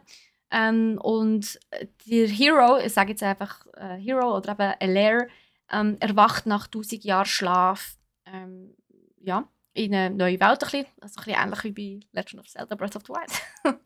Und genau, der böse Fell Dragon, der vor 1000 Jahren versiegelt worden ist jetzt wieder ausgebrochen bzw. beschworen worden. Und der Allaire hat die Aufgabe, 12 Emblemringe zu sammeln. Mit diesen Emblemringen kannst du Heroes beschwören von früheren Games. Das heisst, wenn du natürlich die früheren Games schon kennst und schon gespielt hast, wirst du ein paar von diesen Charakteren wiedererkennen. Nicht alle, weil ein paar von den Charakteren sind aus Games, die es nie aus Japan rausgeschafft haben. Aber ein paar wirst du natürlich wiedererkennen. Darum hat es natürlich einen riesengroßen Nostalgiefaktor. Ich weiss aber nicht, ob das spannend ist für einen Neueinsteiger. Ich finde das Game an sich sehr interessant für einen Neueinsteiger, aber halt, ja, der Nostalgiefaktor ist halt dementsprechend nicht mehr gleich gross. Das muss man halt schon sagen. Ja. True that. Okay, also das ist schon mal ein sehr cooler Einblick gewesen und ich... bin noch nicht fertig, Moment. Noch etwas ganz wichtig, und zwar das Essentiellste. Das habe ich mir nämlich für den Schluss aufgehalten, sorry. Alles gut, ich hätte die nicht abklemmen. Ich wollte nur sagen, wegen meiner Frage, nur dass ganz gut kurz. Ja, nur ganz kurz. Das wichtigste Item überhaupt sind die Emblem Rings. Die Emblem Rings, die eben Heroes beschwören, die kannst du all deinen Charakteren zuordnen. Also du hast einen Ring, um einen Hero zu beschwören. Und du kannst jedem Charakter zuordnen, den Ring. Und du kannst während dem Kampf so einen Hero beschwören. Und der kämpft dann 3 Züge lang an deiner Seite, beziehungsweise an der Seite von dem Charakter, den der Hero beschworen hat. Und durch das gibt es natürlich neue Angriffe, neue Spezialattacken. Du kannst jetzt zum Beispiel über die ganze Map porten. Oder eben, du kannst mega Multi-Angriff, also Magie-Angriff machen, wo irgendwie 5 Leute auf einmal killt oder so. Also es wird recht fancy. Und je nachdem, wie du halt die verschiedenen Charaktere mit diesen Emblem-Rings kombinierst, ist es natürlich jedes Mal etwas anderes. Und das finde ich super interessant. Braucht aber in meinen Augen auch ein bisschen Zeit, um sich dort ein bisschen Strategien zu überlegen, wer passt am ersten zu wem, wie kann man das am schlausten einsetzen, welche Kombination funktioniert am besten in welcher Situation. Ja, das ist sicher ein Game, wo man nicht einfach spielt, um ein bisschen, ja, sich zu berieseln, sondern es ist wirklich ein Game, das auch ein bisschen die Hirnzellen fordert. Und das finde ich eben gut. Und genau solche Games spiele ich eigentlich sehr gerne. Darum, ich tue mir das mal noch mal zu Gemüte führen. Mach das. Und den Expansion Pass kann man, by the way, auch gerade gleichzeitig kaufen am Freitag, wenn das Game rauskommt. Und das lohnt sich meistens nice. so. Yes, also Also ich weiss auch mal jemand, der sich sicher kauft, oder Steff? das Game auf jeden Fall. Also das hole ich mir. Es ist nicht ganz günstig, aber an Betracht dessen, wie lang das Game wirklich braucht zum Durchspielen, ist es absolut gerechtfertigt. Okay, cool. Mega cool. Ähm, ja gut. Your Mit was turn. auf mit mit was spielt man so Games? Klar, mit Switch Controller, weil es ist ein Switch Exclusive. Aber sonst gibt es ja noch ganz andere Controller, die man kann brauchen zum Gamen, eine grosse Auswahl. Und die werten Damen und Herren von Google, wo ja mit Google Stadia so ein erfolgreiches Projekt ins Leben gerufen haben, nicht, wo ja jetzt am 18. Januar offline geht, bye bye Google Stadia, lassen uns aber noch etwas zurück, und zwar lassen sie uns die Google Stadia Controller zurück. Fine by me, I don't care actually. Also hat mich jetzt nie wirklich mega gehypt. Die sehen ein bisschen aus wie noch mehr abgerundete Xbox-Controller.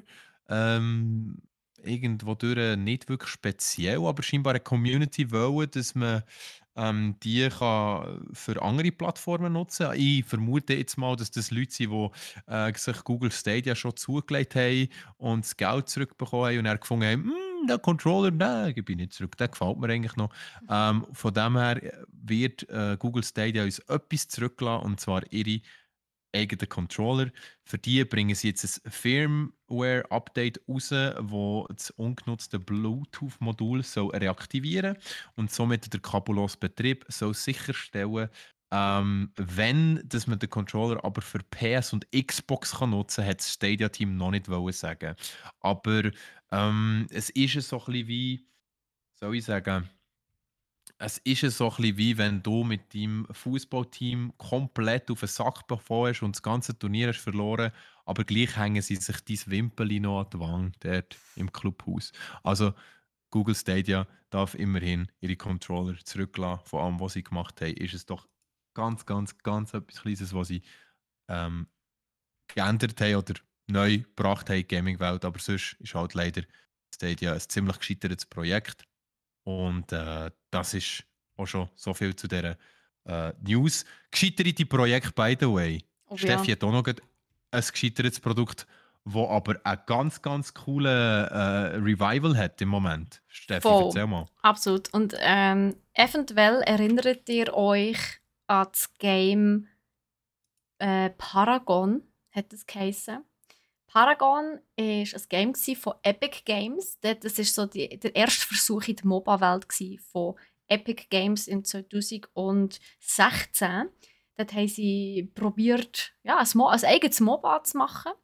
Dann ist aber Fortnite gekommen. Fortnite ist natürlich eingeschlagen wie eine Bombe und sie haben alle Developers und so weiter von MOBA abgezogen und ins Fortnite-Team gesteckt. Und ein Jahr darauf ist Paragon auch schon wieder eingestellt worden, beziehungsweise alle Server sind geschlossen worden. Also ein richtig gefehltes Projekt, wie es aber ja immer mal wieder auch vorkommt.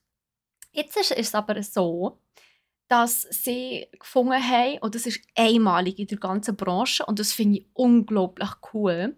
Fortnite hat sich nämlich dazu entschieden, sämtliche Assets von Paragon zur freien Verfügung zu stellen, also zugänglich zu machen für alle Developer. Die einzige Voraussetzung ist, dass sie Unreal Engine 4 müssen verwenden. Und wir reden hier von Landschaften, Charakteren, Skins, Animationen, Dialog und so weiter. Also basically alles eigentlich, was so ein Game ausmacht, außer Sound. Und das hat alles einen Wert von etwa 17 Millionen $, wo Epic Games Krass. eigentlich der Krass. Allgemeinheit zur Verfügung gestellt hat. Das ist cool. Echt so for free, hä? Das ist schon Ja, echt nice. ja, mega. Und jetzt ist tatsächlich passiert, dass 2 Entwicklerstudios innerhalb von der gleichen Woche das gleiche Game basically announced haben, wo beide auf dem Paragon basieren. Und das eine ist aber also nicht announced worden, sondern im Early Access gelauncht worden. So. Du kannst so auch schon wishlisten auf Steam und so weiter. Sie haben ihre Webseite und so weiter. Das ist so lustig, weil sie wirklich innerhalb von einer Woche einfach praktisch das gleiche Game. 2-mal. Nein, also sie sind unabhängig Es voneinander. ist schon ein bisschen so. Ja, es sind 2. Also sie heißen auch ähnlich. Sie heißen unterschiedlich. Es sind Sie 2 sind unterschiedlich, unterschiedliche aber sie sind Studios. sie sehen komplett gleich aus. Also, Ja! Steffi und ich haben das heute ein bisschen, wir sind heute ein bisschen reingedickt. Ja, gell, ich meine, logisch, wenn es natürlich auf den gleichen Assets basiert, dass es gleich aussieht. Ja. Und ich meine, auch vom Gameplay her ist es halt ähnlich, wo es basiert ja auf einem Game, das es schon mal gegeben hat. Also das eine Game, das habe ich tatsächlich schon länger auf dem Schirm, das ist 2020, ist das mal announced worden. Das habe ich dann schon mega cool gefunden. Ich habe es dann eben ein bisschen zu den Augen ausverloren, muss ich zugeben, wo man dann sehr lange nicht mehr davon gehört hat. Das ist Predecessor. Und über das, ich kann mich erinnern, haben wir schon mal geredet, weil das ein ultra beschissener Name ist. Ich kann mich sehr gut daran erinnern, wo ich habe nämlich schon das letzte Mal gesagt, welcher Idiot hat sich den Namen überlegt, wirklich ernsthaft, und Predecessor ist jetzt wirklich nicht ein sehr aussprachfreundlicher Name. Auch für English Natives wahrscheinlich nicht. Und für alle, die nicht Englisch reden, ist er noch schlimmer. Item. Auf jeden Fall ist das Game wird, gemacht von Omida Studios. Also, weißt du übrigens, was es heisst, Steffi, Predecessor? Ja, irgendwie Vorfahr oder so. Irgendetwas in die Richtung. Vorgänger? Oder Vorgänger, irgendwie so etwas, was ja voll lustig ist eigentlich oder, wenn du dir überlegst. Aber das ist von Omida Studios aus London. Das ist ein Indie-Studio tatsächlich. Und sie haben jetzt letzten Sommer noch eine Finanzierung bekommen, also gesammelt durch Spenden von in Höhe von $20 Millionen, damit sie eben die Entwicklung ein bisschen vorwärts treiben können. Predecessor kostet auch ein bisschen etwas. Es kostet $20 im Moment, also im Early Access. Im Full Launch wird es aber dann auch ein Free-to-Play-Modell geben. Man weiss aber noch nicht genau, wie das so aussieht, beziehungsweise was man stattdessen dann muss machen muss. Also meistens ist ja Free-to-Play irgendwie verbunden mit Werbung oder Ingame-Käufen oder sonst irgendwie etwas in diesem Stil. Und der Fokus bei Predecessor liegt auf einem kleinen langsameren, strategischeren Gameplay. Also da, man muss ein bisschen strategischer vorgehen, man muss sich ein bisschen überlegen, bevor man da einfach in einen Teamfight reinlatscht. Und das scheint tatsächlich den Fans vom Original Paragon, sage ich jetzt mal, oder grundsätzlich den Spielern von Predecessor ziemlich zu gefallen. Weil die Reviews sind durchaus sehr positiv. Genau. Im Gegensatz zum anderen Game, das eben, wie gesagt, fast zeitgleich ist rausgekommen. Und zwar reden wir von Paragon. Also reden wir von Overprime. Nein, reden wir von Paragon, die Overprime. Ja, nein, bist du. Der Titel verwirrt mich vom Game, weil sie nennen es nur Overprime. Das ist ja voll dumm. Okay. Warum nennen sie es nur Overprime, wenn der Full-Titel Paragon die Overprime ist? Also da hat das Marketing echt in die Cheesy gekriegt. Das kann er jetzt schon sagen. Ich weiß es nicht, Steffi. Ich weiß es nicht. Auf jeden Fall. Anders als bei Paragon die Overprime, wo tatsächlich nicht so viele gute Reviews hat bekommen. Das kann aber auch daran liegen, dass es Free-to-Play ist. Das ist leider oftmals so, dass Free-to-Play-Games nicht so positive Bewertungen haben. Das ist ebenfalls im Early Access spielbar im Moment. Es ist schon viel weiter als Predecessor. Also es hat mehr Charaktere und vor allem auch neue Charaktere. Also sie haben auch neue Charaktere gemacht. Sie haben auch ein Tutorial und sie haben besseres Sounddesign und eben auch Cinematics schon. Das kann aber auch daran liegen, dass das Studio hinten dran nicht Marble ist. Das ist wirklich ein riesengroßes, also wirklich ein Gigant aus Korea, der hauptsächlich bekannt ist für Mobile Games.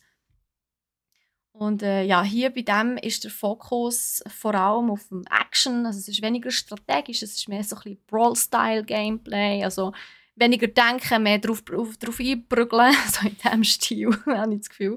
Ja. Und ja, eben die Reviews sind eher so ein bisschen durchwachsen. Also ich glaube, beide Games haben auf ihre eigene Art natürlich ihren Reiz.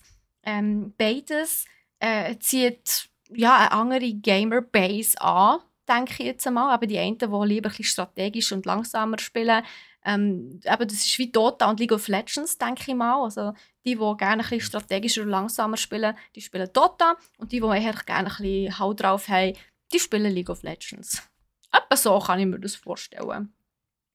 Ja. Fair, ja. Ich denke so. Und ich muss, also durch mich da schnell einklinken, ich habe das Paragon auch gespielt gehabt. Also zur das Zeit, wo es Original rausgekommen. Paragon in Ja, 2016.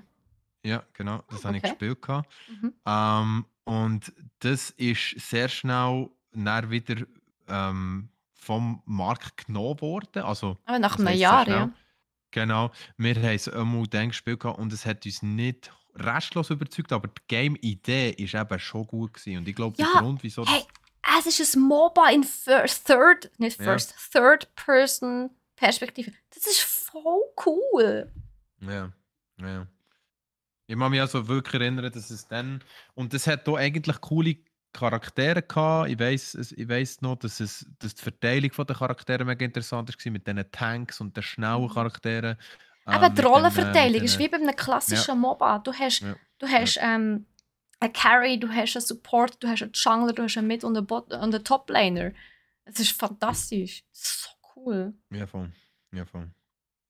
Also von dem her, ich sehe es. Es macht auch für mich macht Sinn, dass man das wieder laufen lässt. Vor allem auch, wenn Epic dir halt alle Assets gibt. Ey, nice. Gratis. Gut, also Also, gell, weißt das darf man natürlich nicht sehen. Also Epic Games, es ist nicht so, dass Epic Games das nicht auch profitiert. Und das ist ja. ein Punkt, wo ich mir überlegt habe, eigentlich, das wäre so cool, wenn man das öfters würde machen mit Games, die gefloppt sind. Weil, stell dir vor, True. ein Game, das gefloppt ist, ich meine, es ist ja ein fertig entwickeltes Game. Es ist halt einfach gefloppt aus irgendeinem Grund. Das heisst aber nicht, dass das Game an sich gut, also dass es einfach scheiße ist, sondern eben, wenn man vielleicht das eine oder das andere anpasst und ändert und neu macht, dann kann es immer noch gut funktionieren. Vielleicht ist es einfach zum falschen Zeitpunkt erschienen. You never know. Und wenn natürlich, also ich glaube schwer daran, wenn mehr Entwicklerstudios ihre gefloppten Games auf einen freien Markt würden stellen, dass, ja, dass dann der eine oder andere Entwickler oder das eine oder andere Entwicklerstudio würde kommen und dort etwas Cooles daraus machen. You never know. Und vor allem eben, Epic Games hat natürlich nach wie vor auch, also auch das Recht, vor allem weil es in Unreal Engine 4 programmiert worden ist. Die profitieren jetzt natürlich davon. Das stimmt. Ja, ja. Und eben, darum sage ich werde mir es wieder anschauen, weil ich habe irgendwie, wenn ich es sehe, habe ich wieder Bock drauf, dort Voll. reinzugehen und das mal zu probieren, natürlich mit ein paar Leuten zusammen. Mm. Ähm, und ja, also coole Sache, grundsätzlich coole Sache, hat man es wieder aufleben, mal schauen, was daraus wird. Wie du sagst, MOBA in Third Person. Hey, viel probiert. Es gibt ein MOBA in Third Person, wo mega berühmt ist. Aber ich persönlich spiele es nicht, Ja, weil Smite, oder? irgendwie. Ja, genau. Ja. Smite. Und es hat mich nie hundertprozentig. Ich habe es schon gespielt, aber es hat Voll. mich nie hundertprozentig überzeugt. Ich auch nicht, weiß gar nicht Warum? Weiß warum. ich auch Eigentlich habe nicht. ich es immer cool gefunden. Ich weiß gar nicht, warum ich das zu den Augen verloren habe. Vielleicht muss ich mal wieder reinschauen. Aber ich glaube, das ist auch so ein amerikanisches Game. Eher. In Amerika wird das öfters gespielt als bei uns, ne? Smite. Von wem ist das Smite eigentlich? Keine Ahnung, aber es gibt schon ewig. Ich kann mich erinnern, ich war dann an einer LAN, als ich das erste Mal gesehen habe. Das ist, glaube ich, 2017 Ja, aber gewesen, glaube ich. Oder wer 16 ist der sogar. Das ist schon Developer? ewig her. Es ist schon es ist hure alt. Ah, Hi-Res Studios, genau, genau. Genau. Also hure alt von 2014. Ja, gut. Ja, das ist schon eher Mo, alt. Das ist fast 9-jährig. 10 Jahre alt. Eben. Das ist Ja, lang für ein ja. Game. Also still younger than League of Legends, aber Voll. ja. Ja, wir haben es von gefehlten Games gehabt. Ich glaube, du kannst dich der gerade anschließen, oder? Ich kann mich dort gleich anschließen und zwar mit dem guten Callisto Protocol. Dam, dam, dam. Wir haben dort, ja, ich habe ja dort High Hopes gehabt, von, ich glaube, Podcast vor zwei Wochen, nein, es kann gar nicht sein, noch vor dem Jahreswechsel habe ich, Ja, ja, glaube ist schon letztes Jahr geschwärmt noch vom gewesen.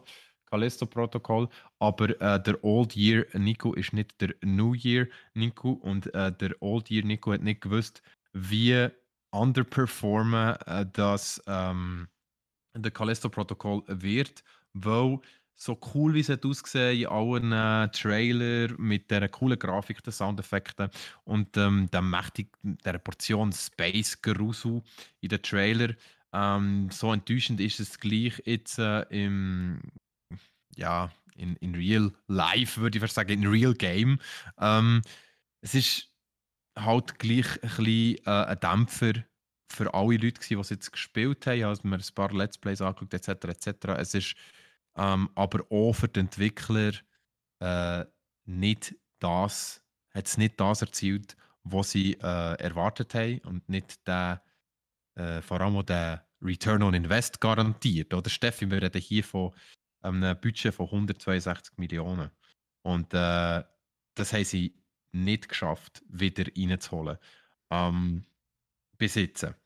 Die Frage ist jetzt, wird es Veränderungen geben, wird es einen Patch geben, wird man etwas ändern? Ich hoffe es, weil ganz ehrlich, wir haben schon nur darüber geredet, schon nur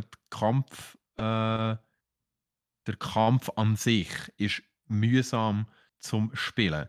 Weil ich habe vorhin kurz, weil es mich hat Wunder genommen, habe ich kurz gegoogelt, How to Dodge in Callisto Protocol. What? Und Wieso musst Und du es es ist wirklich mega googlen? lustig. Ja, wo ich habe wissen, was alle mit dem Dodgen haben im Callisto-Protokoll, Okay. weil es speziell ist, oder?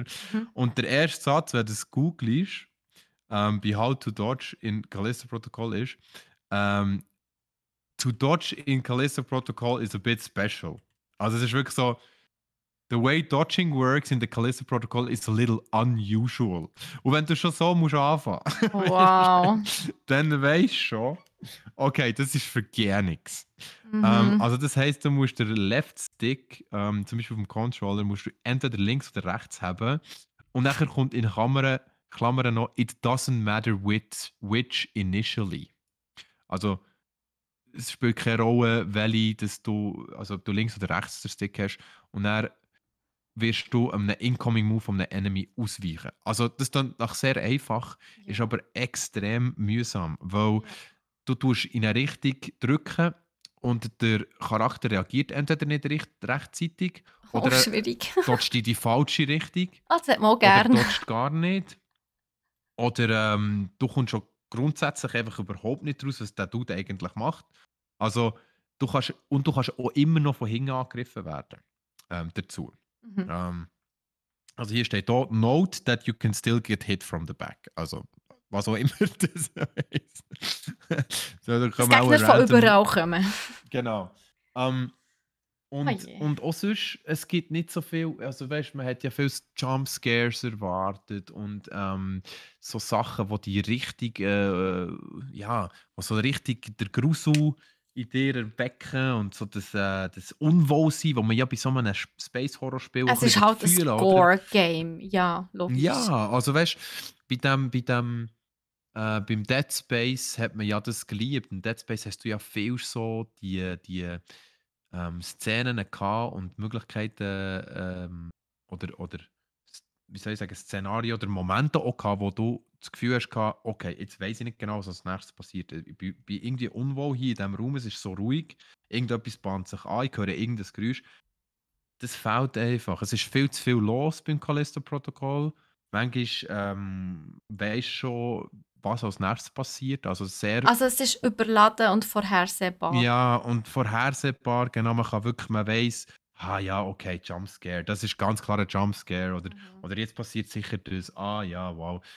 Viele Sachen, die man halt schon kennt hat von vorderen Games etc. Es ist ein bisschen enttäuschend. Und man muss halt auch sagen, es ist sicher kein schlechtes Game, aber die Industrie ist zum heutigen Zeitpunkt halt einfach auch mega, mega, mega, mega unmerciful. Also wenn du nicht ablieferst bei einem AAA-Titel, und ich würde sagen, Callisto Protocol ist ein AAA-Titel, dann verlierst du einfach. Weil dieses Game wird wie etwas, wo man kurz beachtet und nachher einfach drüber säckelt. Weil etwas anderes interessanter ist, wird es halt einfach auf der Seite liegen gelassen. Und das Schwierige ist jetzt für die Entwickler und für die alle daran gearbeitet haben, das quasi noch zu retten und halt das Budget rauszuholen. Ich Weil würde sagen, vor allem ist ja nicht mal jetzt, mehr Budget um, wo sie könnten, ja, rein ja. investieren oder so. Also, das sehe ich als alles ein bisschen sehr schwierig an, aber ich bin vor allem ein bisschen enttäuscht, weil auf mich hat es wirklich einen coolen Eindruck gemacht. Lustigerweise ist ja jetzt das Remake von Dead Space angekündigt worden. Ähm, Lucky you, dort hast du vielleicht mehr Glück. ja, und das ist irgendwie so lustig, weil ich weiß nicht, wie lange das schon als angekündigt ist worden, aber es Relativ ist, als lang. hätten sie es wie gewusst, weißt du? Als wäre, es Mm. ist so wie, hey, da gibt es die AC/DC Coverband. Die ist nicht so gut wie AC/DC, aber sie macht einen okayen Job. Und nachher entschließt sich AC/DC eine Reunion zu machen und dann fängt auch, ja, scheiß auf die, wenn wir AC/DC schauen. Weißt du, was ich meine? Es ist so Ja, ein bisschen sicher. so. Also, ja. Also auch Leider. da kann man mal wieder Okay. sagen, Grafik ist halt nicht alles. Genau, Grafik ist nicht alles. Und manchmal ist es vielleicht besser, das Game canceln, anstatt rauszubringen. Ubisoft ist gut im Games canceln, Steffi, oder? Nein, ja, das auch. Vor allem sind sie gut im Games verschieben. Jesus Christ. Stimmt, verschieben habe ich eigentlich auch sagen. Lieber das Game verschieben als zu früh rausbringen. Eher das, ja. Aber ja, Ja. wie du so angeteasert hast, Ubisoft ist nicht nur gut im Verschieben, sondern auch im Canceln. Tatsächlich hat ja Ubisoft erst gerade im Juli 4 Games gecancelt.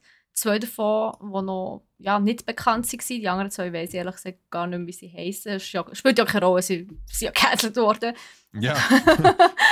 Who cares? Ja, also Vielleicht wirklich. dein Lieblingsgame gewesen, aber... Ja, I don't know. Nein, sie sind ja noch nicht einmal announced worden, teilweise, weißt du? Ja. Also, ja. Und, also, beziehungsweise 2 unannounced Games, 2 announced Games, aber 4 sind auf jeden Fall im Juli schon gecancelt worden. Jetzt sind nochmal 3 unbekannte, also unannounced Games gecancelt worden. Also innerhalb von einem halben Jahr haben sie einfach 7 Games gecancelt.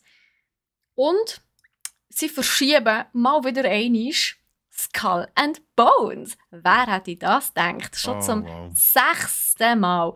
Und ja, es ist auch ein Game mit einer schönen Grafik, aber wir haben schon sehr viel über Skull and Bones geredet, wir haben schon sehr viel über Skull and Bones gehört, dass es einfach viel falsch macht. Also das letzte Mal, als wir über Skull and Bones geredet haben, haben sie auch irgendwie die Kampagnen gehabt, wo du einfach nur zuschauen musst, während sie irgendwelche Inseln geradet haben. Und du hast gar nichts machen, du hast nur zuschauen. Kann ja auch nicht sein. Stimmt. Ja, also gut ist, dass sie es nochmal verschieben, weil wenn es so rauskommen, wie es im letzten Stand announced worden ist, wäre es auf keinen Fall gut angekommen. Das wäre richtig gefloppt. Hat sich vielleicht ein anderes Studio darüber gefreut, wenn sie das jetzt hätten bekommen. Ja, Ja. definitiv. Vielleicht sollte man das mehr machen. Ja. Nein, auf jeden Fall ist es verschoben worden und announced worden auf 2023 bis Anfangs 2024. Also im Idealfall kommt es noch dieses Jahr. Eher wahrscheinlich kommt es erst Anfangs nächstes Jahr.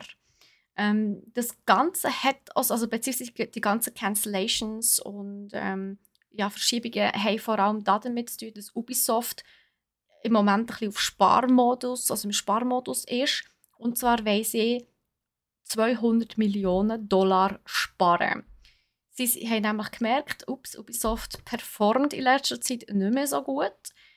Mario und Rabbids Spark of Hopes, aber auch Just Dance 2023 hat sich weniger verkauft als erwartet. Und das alles wird wahrscheinlich so ein bisschen Teil von Sparmaßnahmen sein. Ja. Und Ubisoft ist halt auch ganz stark der Meinung, dass der Game-Trend, der Markt, immer mehr in die Richtung Megamarken und langlebige Titel geht. Und deswegen legen sie ihren Fokus wieder mehr so auf ihre Erfolgsfranchises, also Assassin's Creed, Far Cry, Tom Clancy's Ghost Recon, Rainbow Six und The Division. Und ich frage mich aber, ob das so stimmt. Weil ich bin stark der Meinung, dass auch Games wunderbar performen, die keine Megatitel sind, die kleine Games sind, Indie-Games. Wir haben immer wieder in den letzten Jahren, also es ist uns immer wieder bewiesen worden, dass Indie-Games einen richtigen Hype auslösen können. Und auch richtig gut performen, auch wenn es nur so ein 6-Stunden-Gameplay eigentlich hat. Die Grafik eher simpel gehalten ist. Und es funktioniert trotzdem einfach wunderbar. Und ich frage mich, ob dort Ubisoft einfach gerne ein bisschen die Schuld abschiebt. Ja, es tönt in meinen Augen eben ein bisschen so. Ja. Und sie können ja auch, also weißt du, das ist ein bisschen das Ding. Sie das ist nicht auch gleich, wenn man das merkt, dass sie das machen. Also, wahrscheinlich. dass sich das ein bisschen rausnehmen. Ja. Das hat so viel dazu. So Okay, so Steffi. Da viel dazu. Mein Kopf raucht nicht. Jesus Christ. Ja, mein Kopf raucht nicht. Nein, so viel dazu. Das waren unsere Crit-Themen. Ich weiss nicht, wie es du hast im Loot, gemäss Notizen, hast du nichts gekauft. Ich habe endlich, nachdem ich es etwa 5-mal angekündigt habe, jetzt endlich It Takes Two für die Switch gekauft. I did it. Finally. Yes. Nice. Nice. This was notwendig. Genau. Endlich einmal. Ja, mehr habe ich eigentlich gar nicht zu sagen. Hast du noch irgendetwas hinzuzufügen? Nein, überhaupt nicht. Mega schöner, mega cooler Podcast gewesen, merci Steffi. Für diese Woche wieder coole News. Und ich wünsche allen, die zugelassen haben, wunderschöne Woche. Wenn auch immer ihr das hört, schönen Morgen, schönen Mittag, schönen Abend. Seid nächstes Mal wieder dabei, wenn es wieder heisst Buff Crit Loot mit der Steffi und mir. Tschüss zusammen.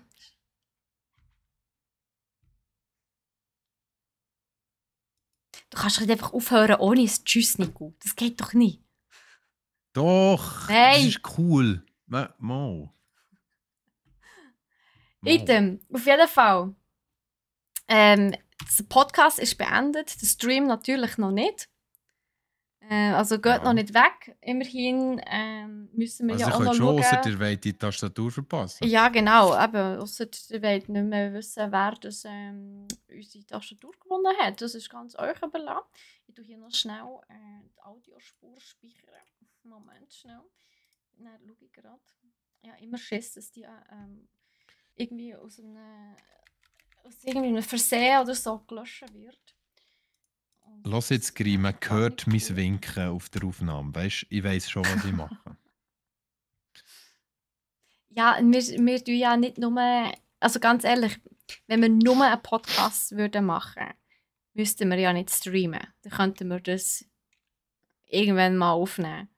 Aber genau. dass wir es ja auch streamen und ihr uns ja vielleicht auch ein bisschen zuschaut, wäre es ja schon auch schön, oder ist es ja schon auch schön, wenn wir auch ein bisschen mit euch interagieren. Nur so ein kleines bisschen. Genau. Und das ist eigentlich für euch ein Hallo gewesen, weil jetzt der Podcast vorbei ist, habe ich euch Hallo gewunken. Jetzt könnt ihr dann wieder mit uns interagieren. Genau. We are back at the game. Also, Giveaway. Wir haben 3 Gewinner. Das Giveaway ist bei der beendet. Schon ein Weile. Ah nein, noch gar nicht so Weile. Erst vor irgendwie 2 Minuten, das ist noch nice. Also, wir haben die wunderbare Tastatur hier können gewinnen, K70 RGB Pro von Corsair. 3 Mal. Also, beziehungsweise wir haben 3 Gewinner. Also, wir haben die Tastatur 3 Mal für je einen Gewinner. Und ich mache gar kein grosses Drama drum. Der erste Gewinner ist Spusbu! Oh, GG! Let's go! Spusbu! Spusbu! Ist noch da? Mega gut, mega cool. Yes. Also Spusbu hat das erste Dings gewonnen. Spu ist da! Ja, aber gell, Spu sollte eben schon da sein. Attraktiv, wer sagt dir, dass es ein R ist? Hä? Nicht immer Gender assumen. Gut, ja, danke vielmals. Yes! GG, Spusbu. Moment, schnell. Ich tue dich schnell whisperen und you know the deal. Was steht das? bist. Da. Du dich anwhispern. Whisper. Hallo. Genau, ich brauche die Vor-Nachnamen, Adresse, Postleitzahl, Ortschaft. You know the deal, hä? Ortschaft und Postleitzahl, mega wichtig. Ja, du glaubst nicht, wie viel... Ich habe ja schon viele Giveaways gemacht, auch privat. Und dort, was ich dort alle bekommen habe, kein Nachname, keine Adresse oder nur der Strassennamen, aber keine Nummer, keine Postleitzahl, keine Ortschaft. Und dann denke ich mir auch so, wie wollte ich wissen, wo ich so her schicke, wenn du mir nicht die ganzen Angaben schickst? Ah! Die haben auch nicht wollen, dass du sie gehst stalken. Ja, wahrscheinlich, genau. Aber dann habe ich, der Fail, wo dann kommen sie nämlich eures Giveaway nicht über. Apropos, Gewinner Nummer 2 ist der Massimo. Nein! Nein! Es ist nicht normal. Es ist nicht wahr. Es ist nicht wahr. Nein, es ist nicht wahr. Nein. Ich sage gar nichts mehr dazu. Ich sage wirklich. Ich weiß nicht, was das ist. Weißt du, irgendjemand wird irgendwann nachfragen. Und fragen, ist das euch ernst? Irgendjemand, der auf die Zahlen und Statistiken schaut, wird irgendwann fragen, was ich habe mir das? ganz fest vorgenommen, dieses Jahr wird es eine Liste geben, wer alles gewonnen hat. Und dieses Jahr wirst jeder, der einmal mal gewonnen hat, für mindestens 3 Monate gesperrt. Also, alle, die jetzt hier gewinnen, sind für 3 Monate gesperrt. Sagen sie euch. Ja. Ja. Let's go. Let's go. Ja, der Massimo hat jetzt sicher etwa schon 5 Tastaturen, 4 oder 6 Headsets daheim und wahrscheinlich 7 Mäuse oder so. Ja, also der Massimo hat eigentlich kann er einen Showroom machen. Ja, eigentlich schon, ja. Hört doch auf. Ja, nein. Ist doch alles Massi, wahr. Du weißt, dass es stimmt, gell? Tatsache. Du willst dich jetzt nicht angegriffen fühlen. Aber ja, auch hier, in diesem Fall, as usual natürlich. Du weißt ja, wie es geht, Massi, gell? Ja, You know how it works. So, hier. Ah, ich habe deine Adresse sogar noch, musst du mir sie gar nicht mehr schicken. Es ist noch weiter. Das ist bei Steffi schon vorgespeichert. Ja, wobei 14.04. Das ist schon ein Weile her, das ist okay. Siehst du noch, Steffi? See you in April, jetzt schreibt er, der frech sein. Also, Gewinner Nummer 3. Bis 3 Monate weg. Aha. Nein, musst nicht, Massi, musst nicht. Also, Gewinner Nummer 3, last but not least, ist Absturz. Yeah, GG. Bist du da? Absturz, nice. Oh, endlich mal etwas gewonnen. Yes. Sehr gut. Absturz, bist du da? Du musst schreiben, sonst kann ich dich nicht anwhispern. Absturz. Absturz. Absturz. Da ist Holy Shit. Nein, nicht LOL Shit. Du hast ja die Tastatur gewonnen. Ja. So. Da. Hello. Oh, hier bitte Absturz. Schick mir, ich habe dich schnell angewhispert, schick bitte deine Vor- und Nachnamen, Adresse, vollständige Adresse, also inklusive Postleitzahl und Ort, also Ortschaft. Genau. Damit wir euch, also das müsst ihr alle 3 machen natürlich, damit wir euch die 3 Gewinne, die Tastaturen am Mittwoch, kann ich mal davon aus, können auf die Post tun. Ich mache immer Story mit Brack-Erwähnung. Wirklich? Oh, Massimo, das ist voll lieb. Oh, Massimo. Ah. Ja, jetzt können wir dir nicht böse sein. Nein, natürlich nicht. Du bist das nächste Mal wieder zugelassen, ungefähr. Oh. Nein, super. Hey, ich muss schauen, das war ja recht fleissig, as usual, wenn wir ein Giveaway haben. Ich sehe auch Beyond Format ist da. Das ist mega cool. Heute zusammen. Oder wer von euch ist da? Aber immer cool, euch hier zu sehen. Beyond Format, das sind so 2 Dudes, die zusammen einen Podcast gegründet haben. Da geht es so ein bisschen um Geek- und Nerd-Zeugs. Beziehungsweise auch über Bücher, über Filme, Serien und natürlich eben auch Games und das ganze Zeugs. Und cool. Ja, so ein bisschen Entertainment-Branche. Das ist übrigens wirklich ein Podcast, den ich empfehlen kann. Einfach die einzelnen Episoden gehen aber ein bisschen lang. Es ist wirklich teilweise so 2,5-stündige Episoden. Willkommen zu Steffi, Da muss man Steffis Zeit haben. World. Ja, da Da wisst muss ihr man durch. Bei Steffi gibt es immer Lob, aber es gibt auch immer einen Ja. kleinen Punkt, der Kritik ist. Es tut mir Muss ich leid, es tut mir jeden wirklich leid, Tag aber hören 2,5 das. Stunden Podcast hören wir selten mal an. Nein. Hey, yes, ich würde meinen, dann haben wir das für heute. Ich hoffe, ihr habt nichts super Wichtiges geschrieben. Ataraxi, danke an dich nochmal für die 100 Bits, die du uns ja, vorher noch stimmt. gespendet hast während dem Podcast. Wir haben leider nichts gross können sagen. Aber danke vielmals auf jeden Fall. Und Wann ist eben, das ihr gewesen? wisst, Ataraxi vor etwa einer Stunde. 58 Minuten. Da, OnlyFans Startgeld. Oh! Genau. Ja gut, immerhin hat mein Witz uns ein bisschen eingebracht, Yes. oder? Und denkt daran, wenn wir Geld bekommen von euch, sei es durch Cheers oder Donations oder Subs oder whatever, sämtliche Einnahmen, die wir mit dem Channel generieren, also auch durch Werbung oder so, das werden wir nicht behalten, sondern es wird alles gespendet an einen guten Zweck. Dort wissen wir leider immer noch nicht, was es ist. Wir sind da immer noch in Abklärung. Ich habe jetzt dort nochmal ein bisschen Druck gemacht, dass wir da uns endlich dafür entscheiden können, damit auch ihr endlich wisst, wo das Geld eigentlich hergeht. Genau. Aber einfach, dass ihr es wisst, es wird auch etwas gespendet, was auch in unserer Branche ist. Also irgendetwas mit Technik, irgendetwas in die Richtung. Mhm. Genau. Nicht Buchhaltung, nein. Nein. Definitiv nicht. Es werden wir schon so umsetzen. Ich habe der Steffi auch noch 2, 3 coole Ideen gegeben und sie ist dort wirklich dran. Das kann ich auch sagen. Die Idee wäre wirklich, dass das gut zu guten Zwecken Ja, das gespendet Problem wird. ist halt, dass sich das wirklich ein bisschen schwieriger gestaltet als Privatperson, wo wir halt eine Firma sind, eine grosse. Und dort müssen wir halt wirklich schauen, dass wir mit jemandem, dass wir das Geld an jemandem spenden, an eine Charity spenden, wo einerseits natürlich möchte mit uns zusammen arbeiten, wo natürlich auch immer der Name genannt wird. Und zweitens, im Idealfall ist es eine Charity oder eine NGO, mit der wir schon mal zusammen gearbeitet haben. Und es gestaltet sich nicht immer so einfach als grosse Firma. Es gibt auch viele Charities, die gar nicht wollen, mit einer grossen Firma zusammenarbeiten. Ja, dadurch sind wir natürlich, also stehen wir ab und zu ein bisschen vor einer Herausforderung, aber ja, irgendwann schaffen wir es dann mal. Genau. Genau, an GameStand Quickspenden. Nein, es soll natürlich in der Schweiz bleiben. Wir sind ein Schweizer Unternehmen.